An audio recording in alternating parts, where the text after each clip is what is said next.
आज की इस गहरी पड़ताल में हम एक बहुत ही चौंकाने वाले विषय पर बात करने वाले हैं। मतलब मई 2026 की एक ताज़ा घटना है।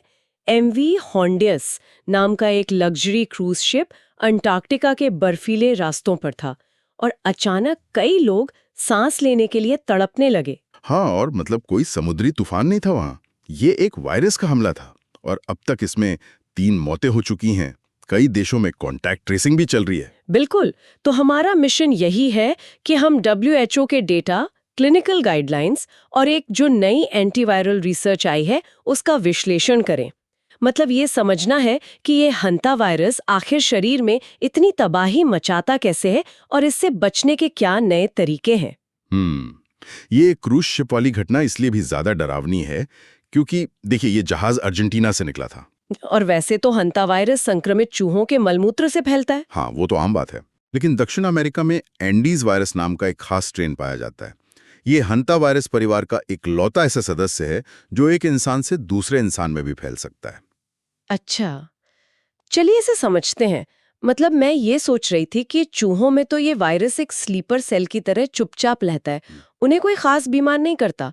लेकिन इंसानों के शरीर में आते ही ऐसा क्या होता है कि फेफड़ों में पानी भर जाता है? हाँ, वो इसलिए क्योंकि इंसानों में असल तबाही वायरस खुद नहीं मचाता है। हमारा अपना इम्यून सिस्टम ही ओवर रिएक्ट कर देता है।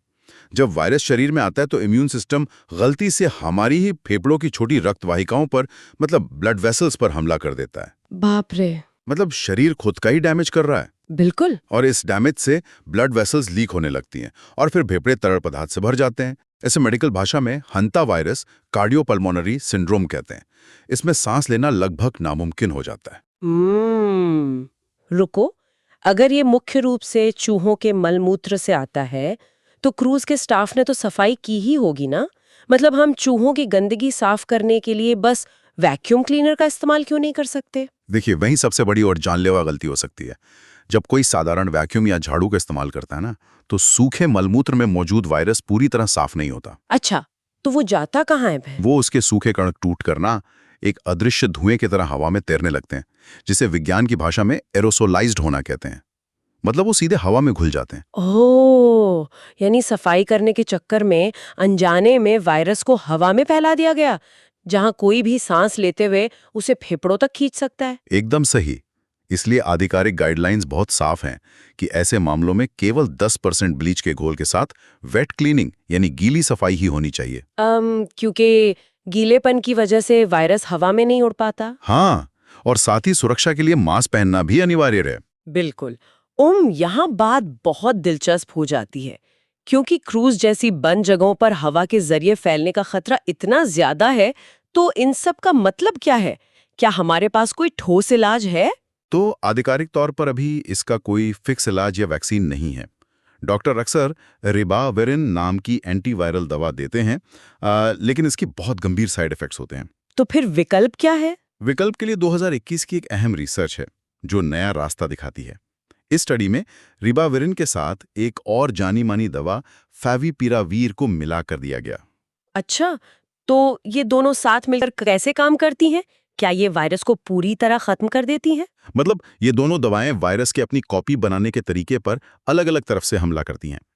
मान लेते हैं कि वायरस के पास अपनी संख्या बढ़ाने के लिए एक फोटोकॉपी मशीन है, तो एक दवा उस मशीन को जाम करने की कोशिश करती है।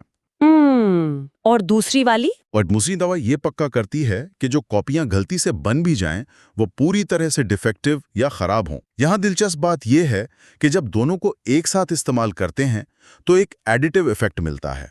अच्छा, मतलब वायरस पर एक तरह का दोहरा प्रहार होता है। सही कहा।